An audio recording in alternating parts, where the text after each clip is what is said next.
দেখে নিও তুমি, হয়তোবা প্রকাশ্যে নয়তোবা গোপনে তুমি চিৎকার দিয়ে বলবে যে ওর মতো কেউ আমাকে ভালোবাসেনি। একটা জিনিস মাথায় রাখবেন, সৎ থাকুন। মানুষ আপনাকে ঠকাবে, কিন্তু আল্লাহ আপনাকে কখনো ঠকাবেন না। এই দুনিয়াটা হচ্ছে খুব একটা মোহমায় তৈরি।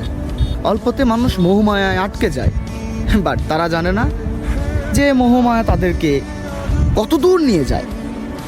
আমাদের জীবনে কেন জানি বারবার বসন্ত আসে, বারবার বহুবার বার। এই বসন্তটা যখন আমরা একাকিত্বর সাথে পার করতে পারি, তখন আমাদের কাছে মনে হয় এই একাকিত্ব জীবন সুন্দর। যখন আমরা কোলাহলে যাই, তখন আমাদের থেকে মনে হয় জীবন মানে কোলাহলে সুন্দর। আসলে জীবন সেইখানেই সুন্দর যেখানে তুমি নিজেকে স্থির রাখতে পারবে। জীবন তোমার কাছে ওইভাবে সুন্দর যেখানে তুমি নিজেকে উপলব্ধি করতে পারবে। এই একটা দুনিয়া যেটা তোমাকে শেখায়, এই একটা মানুষ যেটা তোমাকে বোঝায়। প্রতিটা জিনিসে একটা শিক্ষা থাকে, সেটা বইয়ের পাতা কিংবা মানুষের সাথে পরিচয়।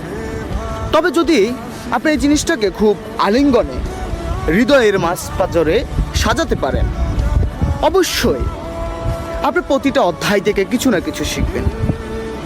পরিশেষে পরিসংখ্যান একটা জিনিসে বলে, সৎ থাকুন। জীবনে আর যাই হোক, কখনোই আপনি হারবেন না।